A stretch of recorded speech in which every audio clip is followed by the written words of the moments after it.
Ladies and gentlemen, welcome once again to the Polemic Pool. This is Laura Castelletto with Jerry Bowes and Steve Anderson saying hello, and this is March. Happy March 2015. Well, Indeed. Hello to both of you and to everyone out there. Cheers. Cheers. Hi, I'm Jerry, and I'm glad to be here as well. And Steve Anderson, and of course, we can't forget God. Laura Castelletto. And I guess it's my turn to pick the topic for discussion this time round. Now, several podcasts ago, I can't quite remember the number of them, we did 2 issues on the state of democracy, both in the United States and in the world. When we wrapped those up, we said at some future time we'd like to come back to that topic of democracy. And so that's what I'm doing today. I'm refocusing our discussion on democracy and the state of democracy specifically in America, in the United States, and more finely to the point is that I'd like to talk about some of the possible cures for the democratic state. Our political systems are always beset by problems and issues and matters of participation and who's participating and who's governing and who is in control, actually, of the system. And in the past we talked about some of the difficulties in our political system involving participation and the place of money in our political system. And so I thought I'd try and address some of the possible attempts to improve the democratic system that we have here in the country. There's different things that we can talk about. I just thought I'd start with one to launch us off, and that is something that came to mind because it's rather topical. The President of the United States, President Barack Obama, this past week came out with a statement that said that he was in favor of mandatory voting.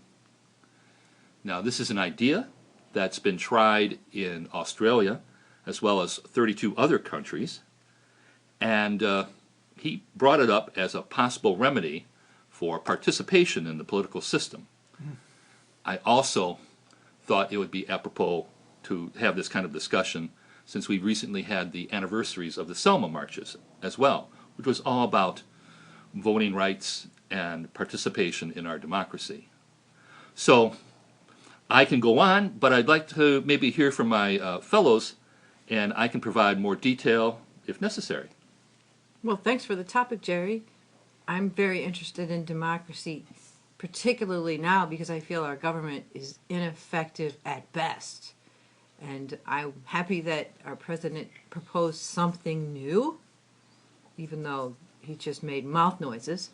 Still, he proposed something new that people can talk about. That's a good thing. I see that we're going to have a bunch of new political candidates here in Grand Rapids, because of term limits now. And so we're going to lose all of our elected leaders, the top guys, which I expect will mean that we're going to have the bureaucracy rise to power. Since the new guys won't be up to speed, we're going to get more bureaucratic. Another problem of politics. And I thought when I heard about the election for the new mayor that it would be nice if some of the candidates said interesting things. But they did not. The latest guy said, "Oh, my one mission is to get the fluoride out of the water."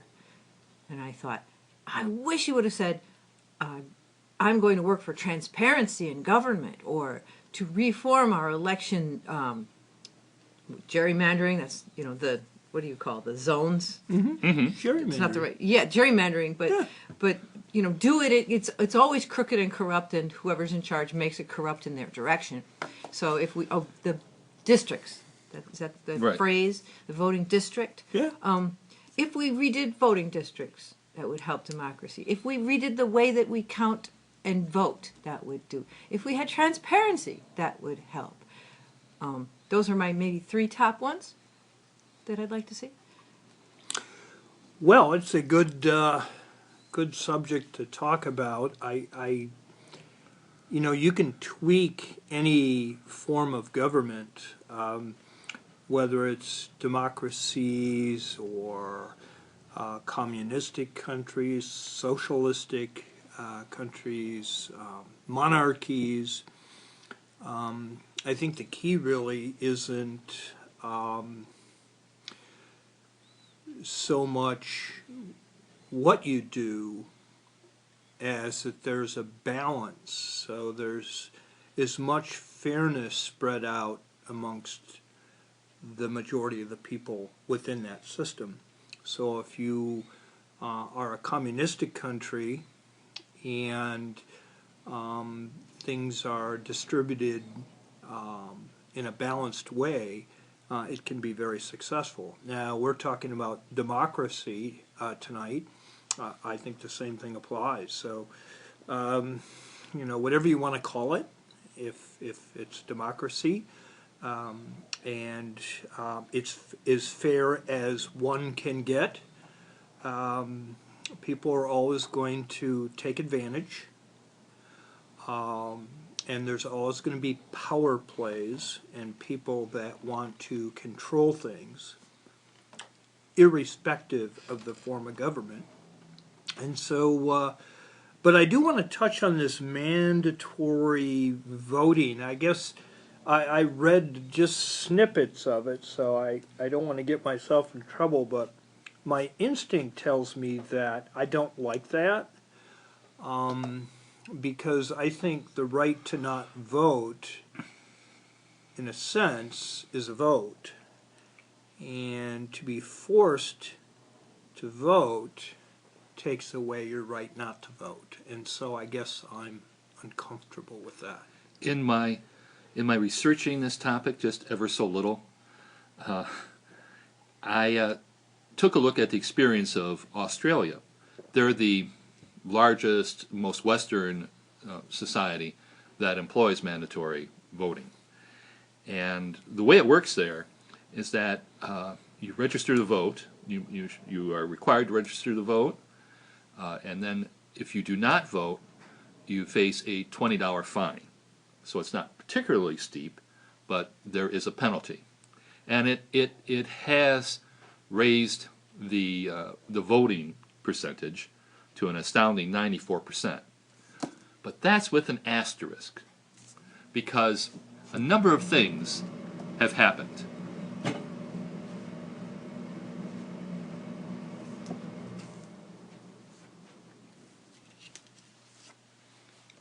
Now that's with an asterisk, because a number of things have happened, even in Australia, to diminish that high percentage of voter turnout.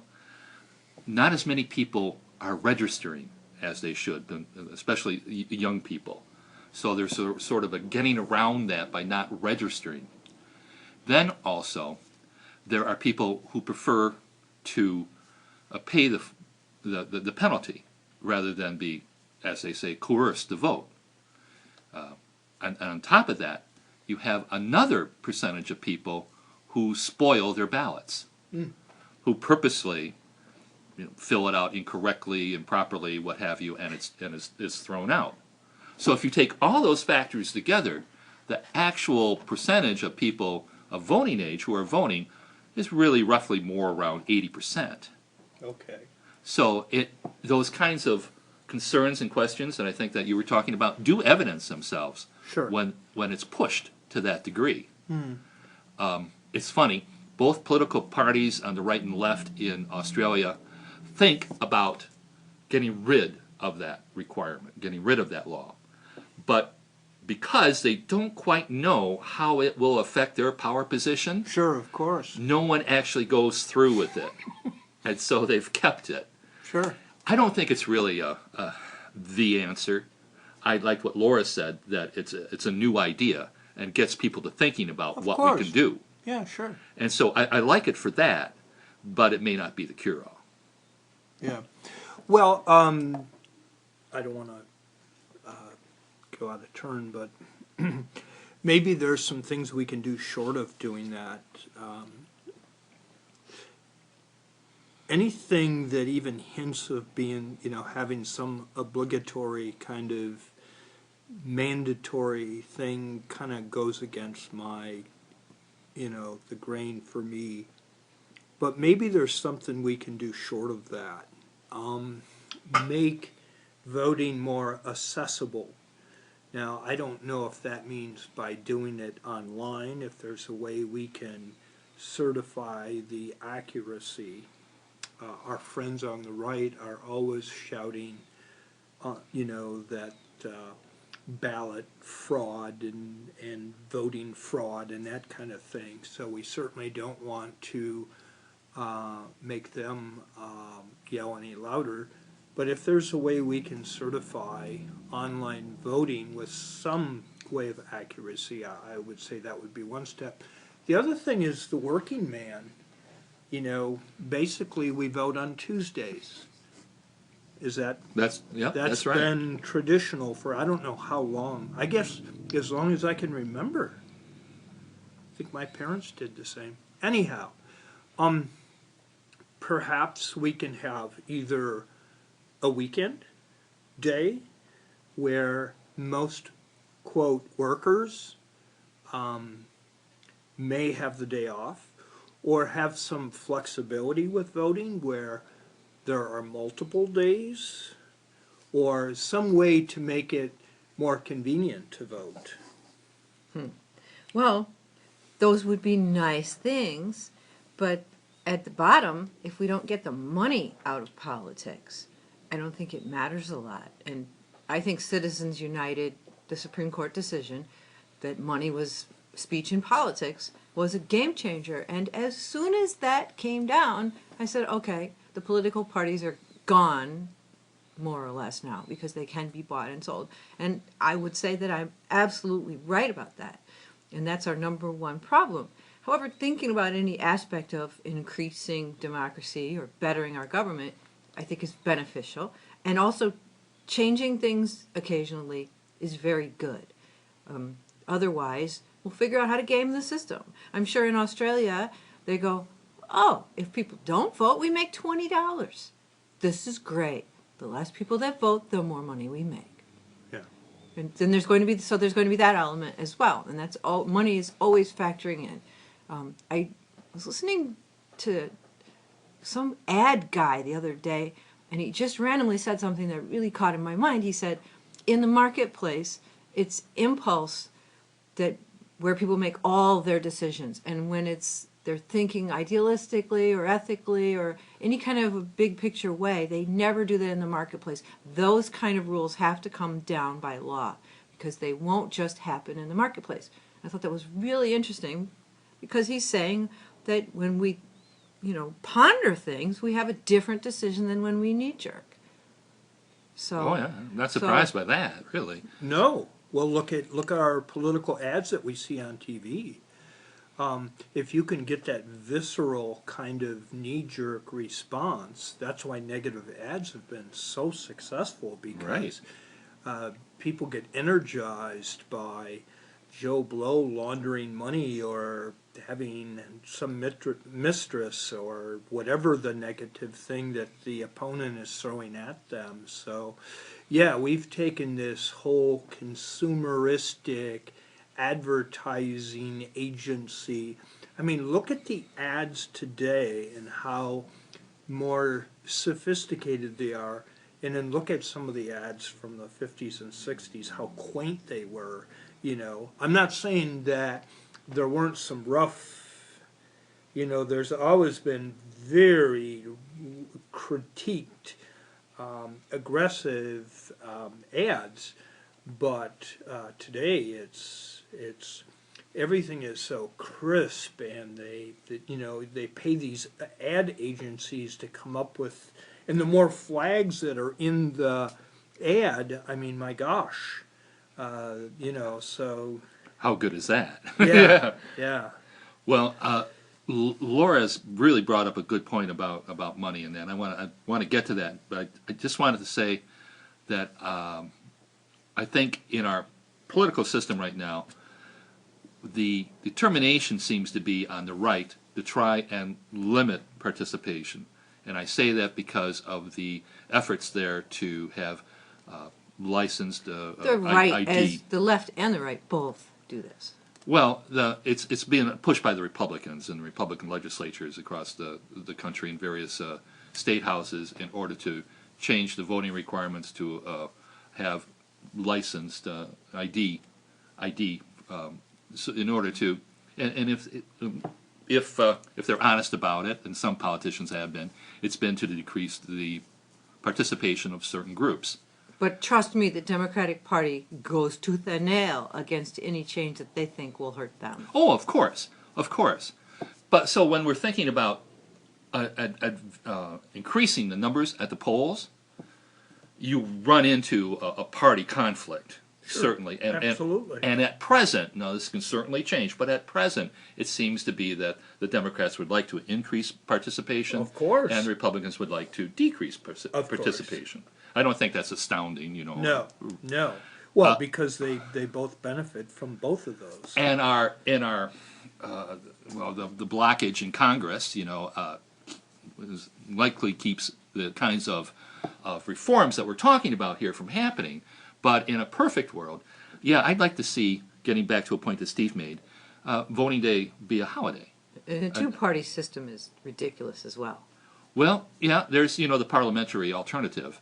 But without discussing that at present, just with the idea of what small things could be tweaked, a voting holiday, so that everybody has that day off, a national holiday, makes a lot of sense. A lot of countries use this.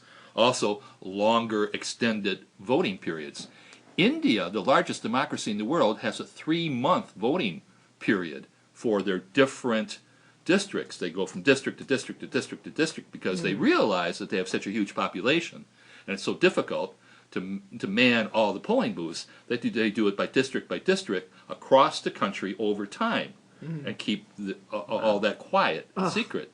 And that's how they do it. Can we not do that, please? We don't have to do that, but we can certainly extend the voting period, allowing what do they call that?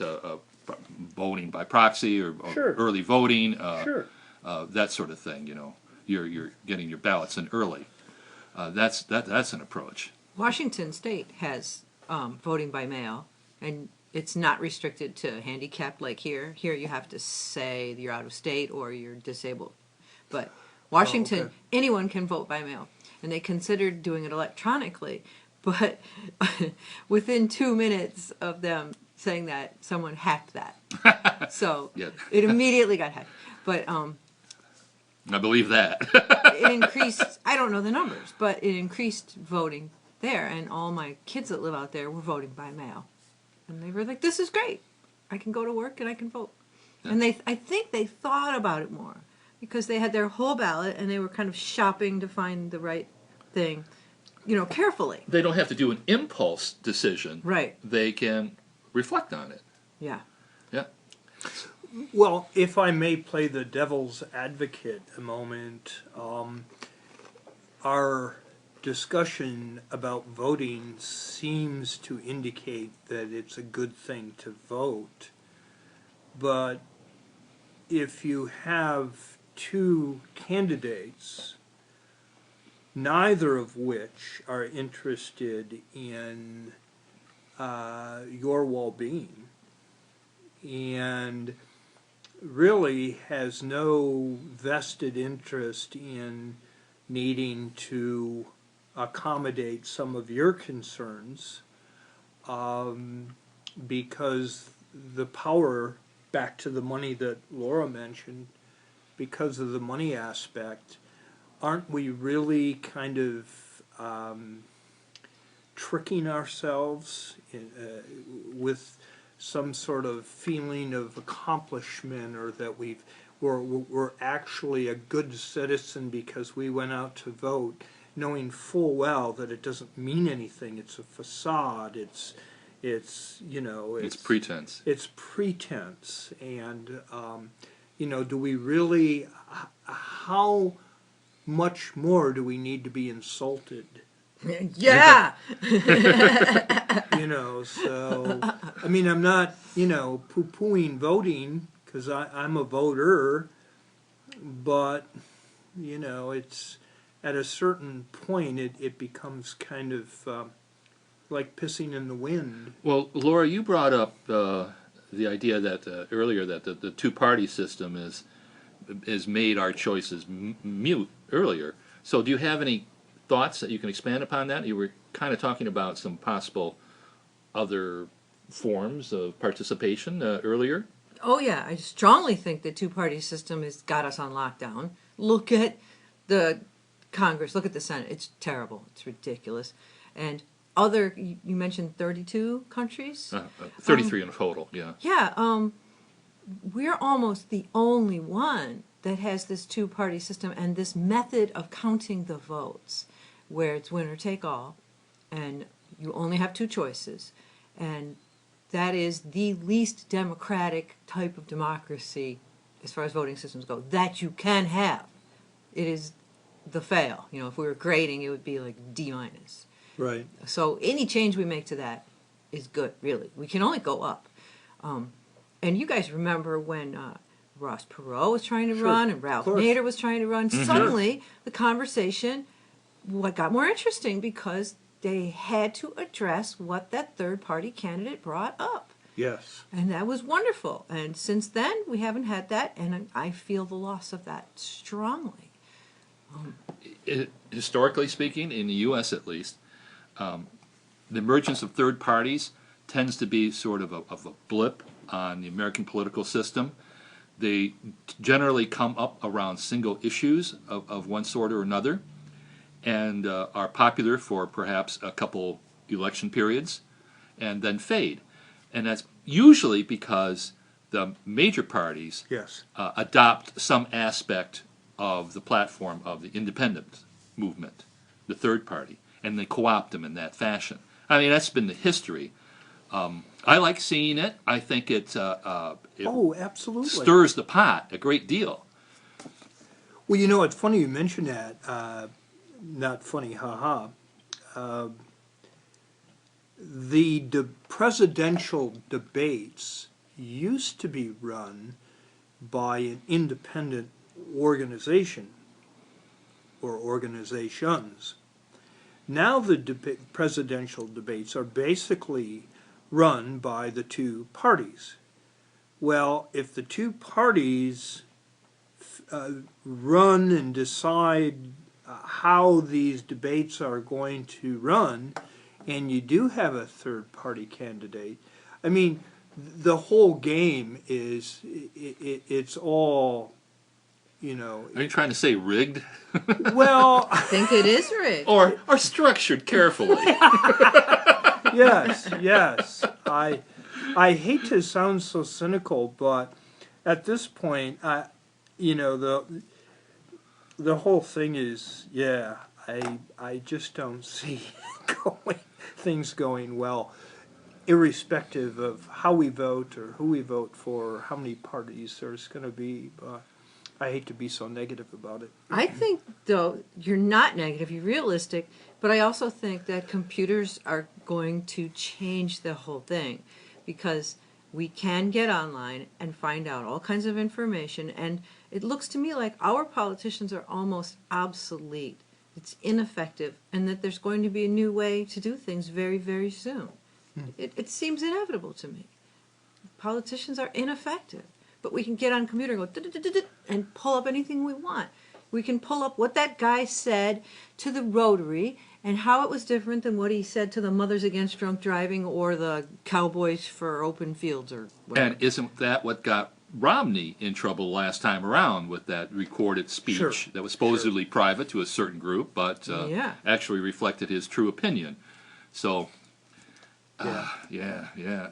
You're right, Laura. And I guess I too am anxious for these new paradigms to emerge. Sure. I think that's one of the reasons why I thought I'd have this discussion, raise the topic today, because I am so sick of the gridlock in Washington and the money in our politics and the obvious solutions that are out there to improve the system that just won't be enacted. So Right. it's a It huge drives me waste. insane. It's a waste. It's all just a waste of time and money and energy.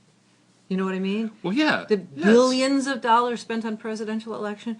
Man, if we use that money in some good way, we could do so much.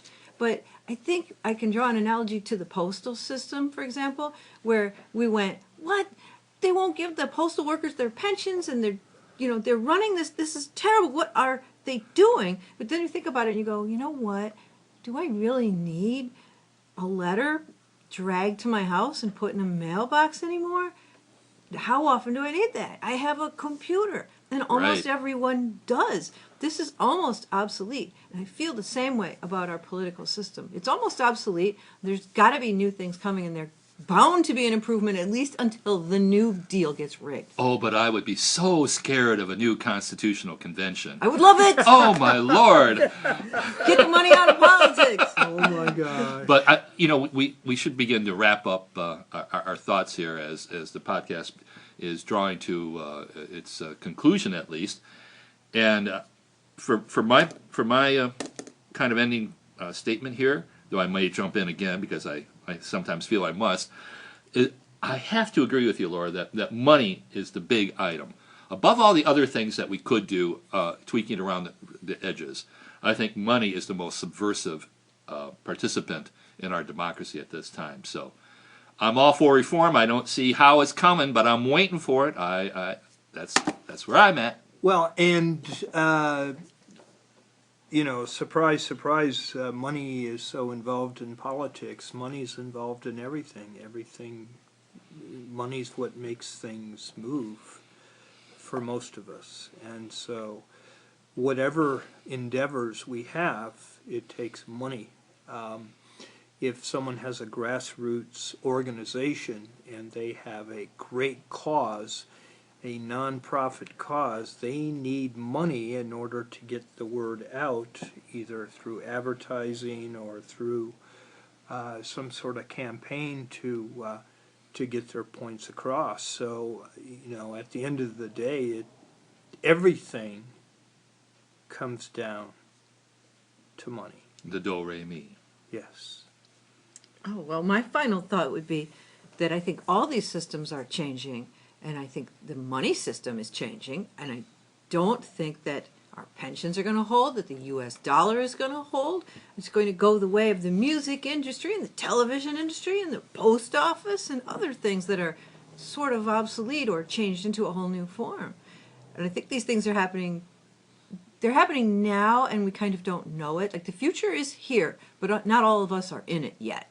Mm-hmm. And so I think it's an exciting time. It'll be interesting to It's see what interesting times, and I think change is good often, not always. Well, it's a constant, that's for sure. happens. But Absolutely. I guess my final thought would be to everyone out there that's listening, or you guys, don't waste too much time on politics, because it is kind of depressing and futile feeling.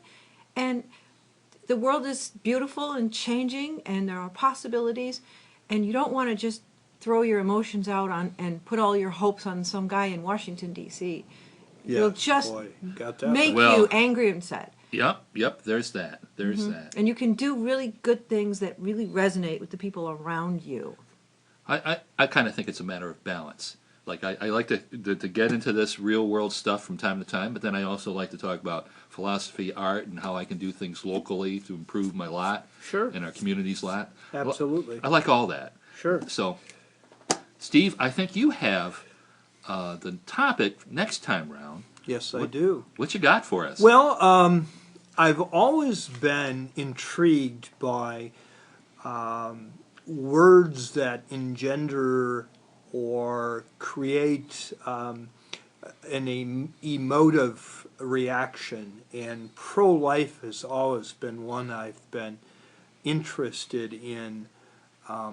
Why many in the fetal rights movement, they've kind of taken over this term pro-life, and yet I find many of them to be very lacking in pro-life issues other than the fetus. And so what I want to talk about in our next discussion is a more broad view of what pro-life means.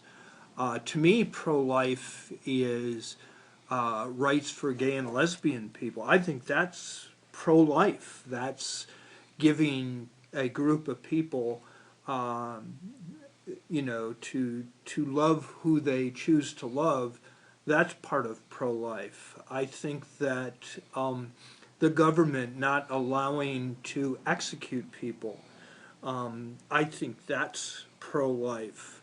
But we can kind of decide where this gradational line gets drawn and where we're pro-life and where we're not, but that's it. I love it. Okay, yeah, that has some interesting possibilities. No, I really thanks. That's good, but only half an hour to talk that? Really? Yeah, but we have a way of somehow the next segment we segue into that again. Or I get a feeling we're going to talk about democracy again. No! Not us. Anyhow, it's been real. Hey, thanks Hey, everybody. we love you Enjoyed all. it. Bye-bye.